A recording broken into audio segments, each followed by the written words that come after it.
Charla was killed at night, and her death occurred within a few hours of entering her home. According to the medical examiner, death was caused by multiple stab wounds caused by a sharp knife. The autopsy found 2 main wounds, one deep wound to the neck and one to the chest. The examiners determined that Charla was not killed instantly, and that death occurred sometime after she was stabbed. Signs that she had survived at least some time after receiving her injuries were obvious. The blood on her clothes was still warm, and there were signs on her body that the victim had tried to move or break free. There were no visible bruises or other injuries on the body that would indicate physical resistance. All of this indicated that Charla likely knew her killer and did not expect the attack.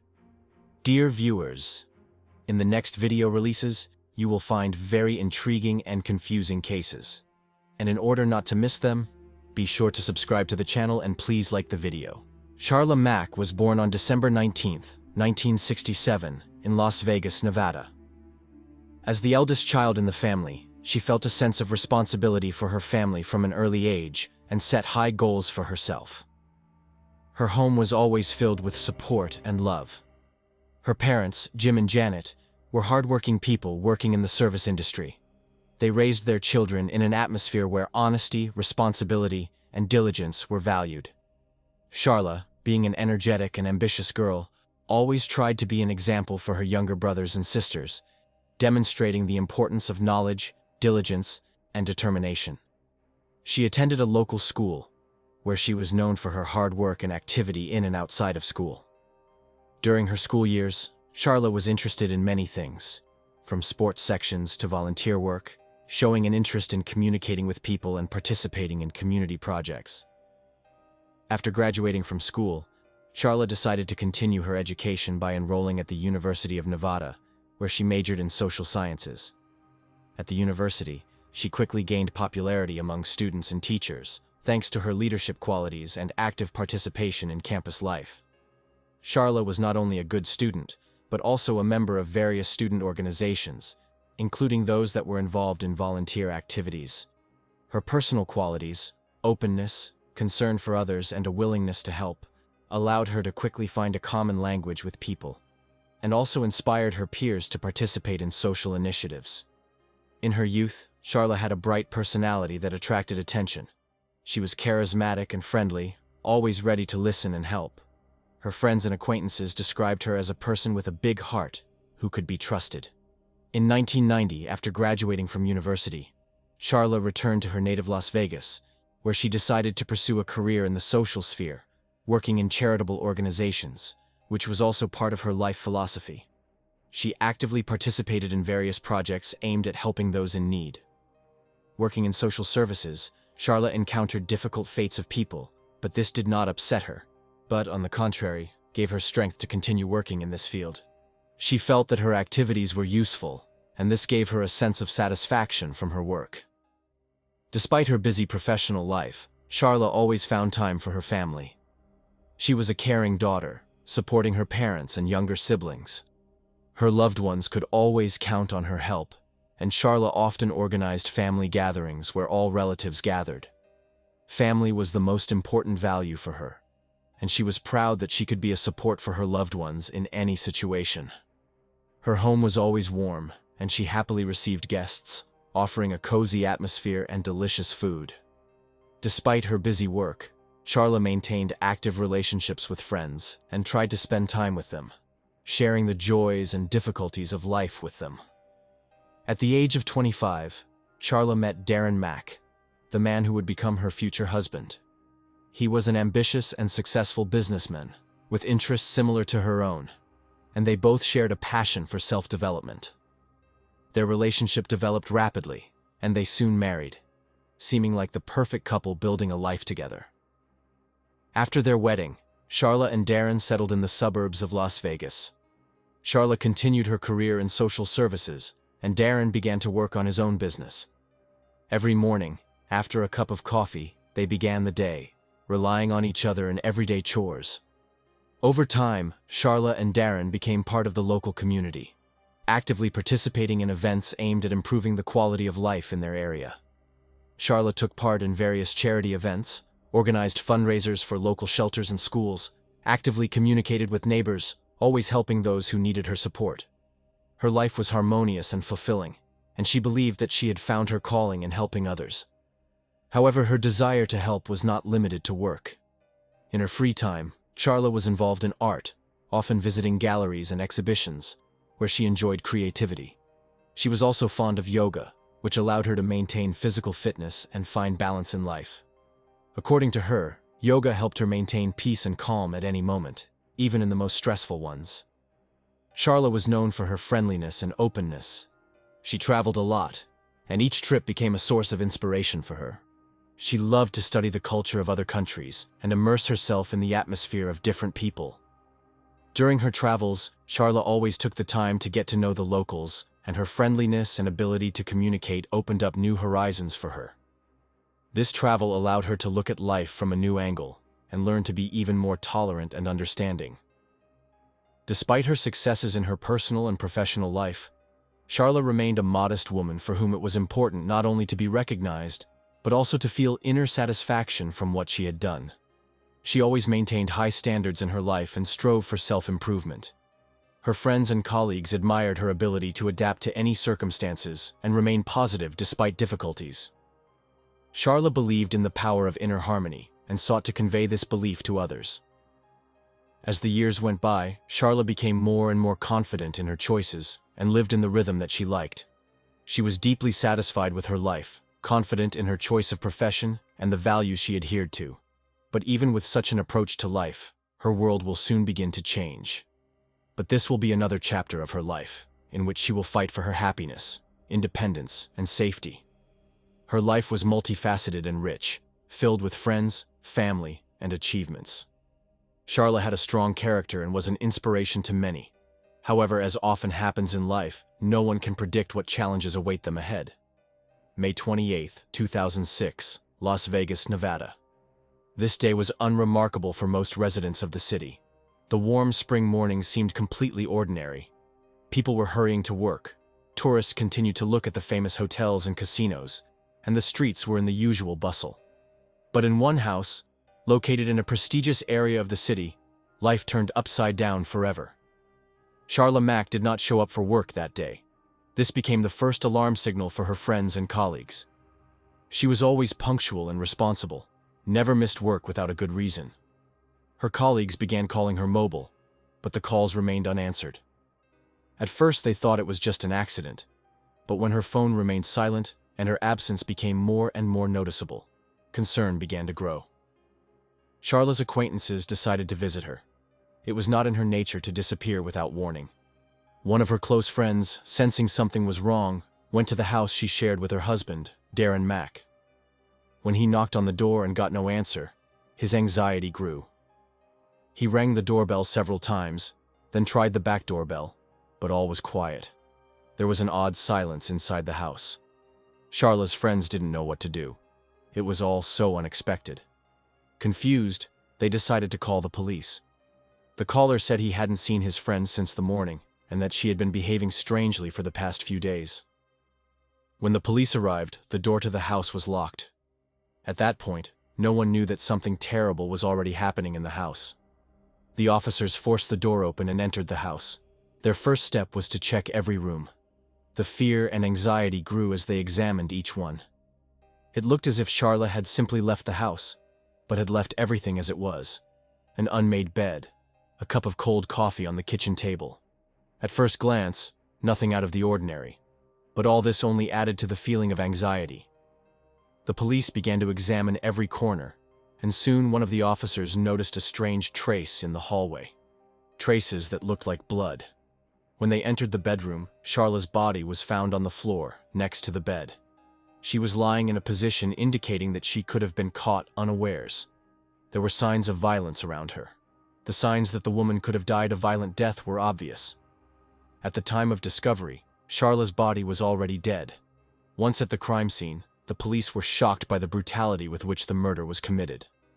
Charla was most likely killed at night, and her death occurred within a few hours of entering her home. An autopsy would later show that she died from a stab wound. The cleanliness and precision of the blow, as well as the lack of obvious signs of a struggle, indicated that the perpetrator may have been familiar with the victim. The local media quickly picked up on this tragedy.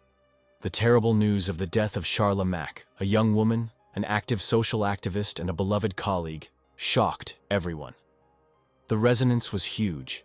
People could not believe that a murder could have happened in their city, in one of the busiest and quietest areas of Las Vegas.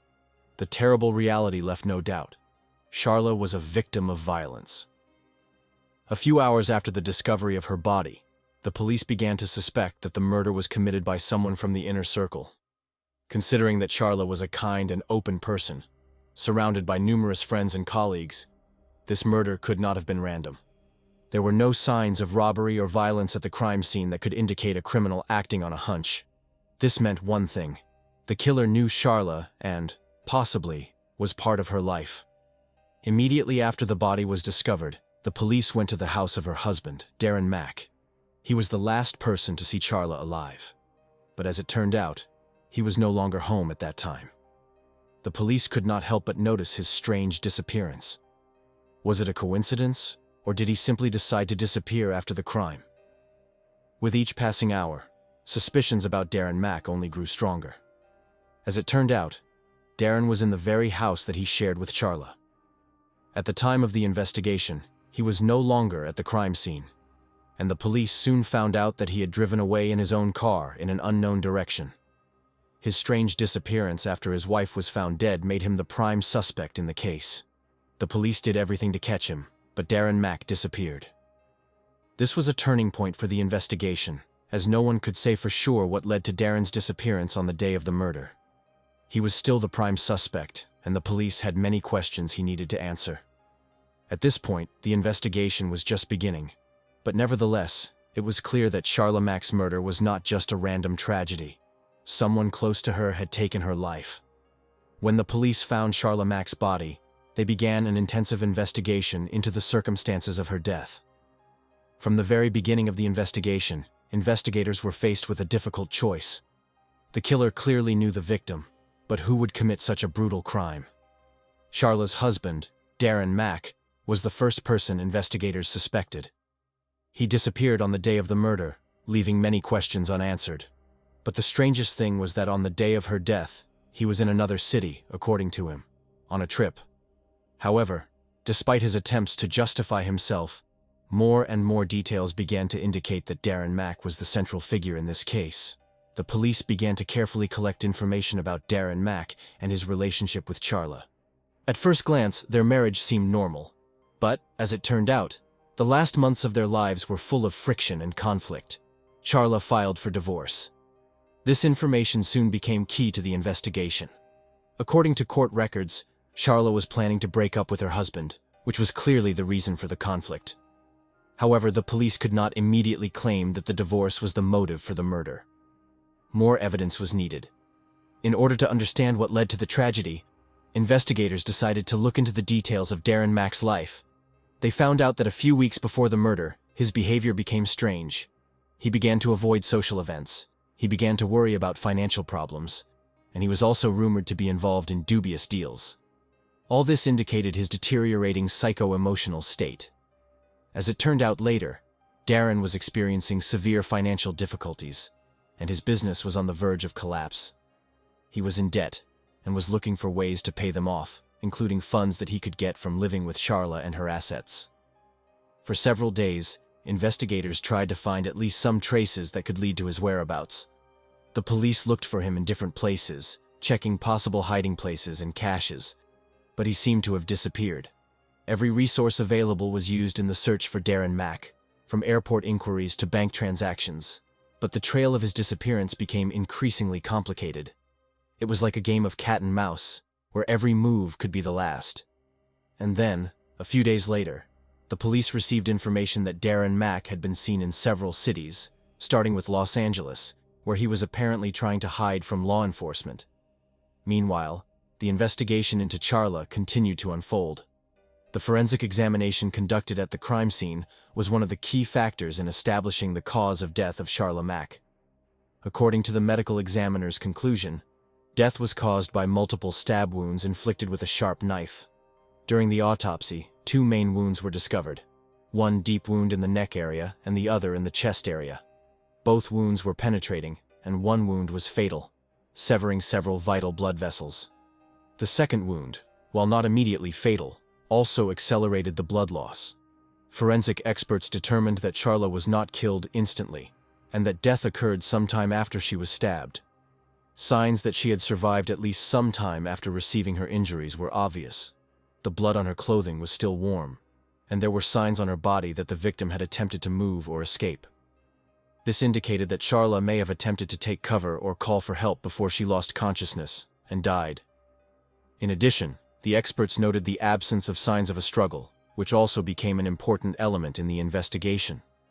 There were no visible bruises or other injuries on the body that would indicate physical resistance. All this indicated that Charla probably knew her killer and did not expect an attack. She may not have seen a threat at the time she was attacked, which also supports the theory that the killer was familiar with the victim.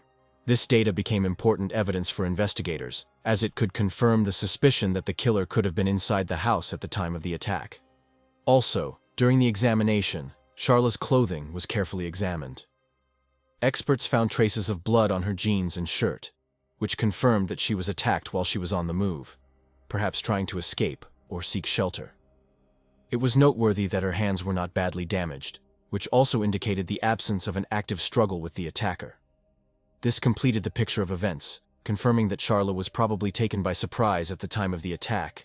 Particular attention was paid to the possible use of a weapon. A blood sample taken from the knife blade showed that the murder weapon was probably used by the person who carried out the attacks. Other traces, including fingerprints, were found only on the table leg and the legs of the chairs, which also indicated that the perpetrator was in the room at the time of the attack. As a result of the forensic examination, it became clear that the murder did not occur spontaneously, but was carefully planned. The wounds were inflicted professionally, taking into account the anatomical features of the body. The marks left on Charla's body showed that the killer could have known exactly which blows to inflict in order to ensure a lethal outcome. Forensic experts have concluded that the victim was killed in an attack that occurred in her home, at a time when she may have been in a relaxed and vulnerable state. These medical findings became a crucial element in the case, strengthening the suspicion that the killer was well acquainted with the victim and could use knowledge of her daily routine and habits to commit the crime. The key point in the investigation was the testimony of Charla's close friends. They said that in the last days of her life, Charla was especially worried about her husband's behavior. Some of them even noted that she talked about how much she was afraid of him. She tried to get help from friends and colleagues. Apparently, she felt in danger. All this suggested that Charla could have a premonition of her death. In parallel with this, investigators began checking Darren Mack's financial transactions. Suspicious transactions and large money transfers that he made shortly before the murder were discovered. He tried to hide his financial problems, but every step left traces. The financial investigation provided further confirmation that Darren Mack was involved in criminal activity, which further strengthened the suspicions against him. The situation became more complicated when it turned out that in the last days before the murder, Darren tried to sell some of his belongings, including his car. He tried to hide his steps from the police, but witnesses confirmed that they saw him in one of the city's car dealerships. This was further evidence that his behavior was becoming increasingly strange and aggressive. He was trying to get rid of everything that could remind him of his past life, and seemed to be preparing to escape. Finally, after several weeks of investigation, the police received key evidence that pushed them to the final solution. Darren Mack was found in an abandoned house on the outskirts of Los Angeles. He tried to hide, but he was caught when he was about to cross the state line. He was arrested, and investigators began interrogating him, trying to find out the details of what happened that fateful day. He insisted on his innocence, claiming that he had nothing to do with his wife's death. However, his explanations were ridiculous, and soon he began to change his testimony. Darren Mack admitted that he was in the house with Charla on the day of her death. He said that there was a conflict between them, but he insisted that she attacked him, and he acted in self-defense. But investigators noticed that his testimony was contradictory, and the details of the events he described did not match the evidence. Not only the evidence testified against him, but also his own attempts to escape, which indicated an intention to cover up the crime. Slowly but surely, the investigation was moving towards the end. Towards the end of the investigation, it became clear that Darren Mack was not only guilty, but also carefully prepared for an escape. But before the case reached the court, his life had already begun to fall apart. His financial problems, attempts to escape, and brazen attempts to deceive the investigation cost him a lot. The evidence came together to form one picture, and in the end, it became obvious. Darren Mack was the main culprit in the murder of his wife Charla. The Darren Mack trial began in January 2007 and immediately attracted the attention of the media, becoming one of the most high-profile crime stories in Las Vegas at the time. The entire city was in anticipation, because in the dock was a man who, according to the investigation, committed the brutal murder of his wife. The motives for the crime seemed obvious: financial problems, a breakup, and an upcoming divorce trial. But the more the courtroom drama unfolded, the more new twists and unclear moments appeared, leaving those present in the courtroom in suspense until the very end. Darren Mack continued to claim during the trial that he had no intention of killing his wife. His defense was based on the version of self-defense. According to him, Charla attacked him with a knife, and he, trying to defend himself, was forced to inflict fatal blows.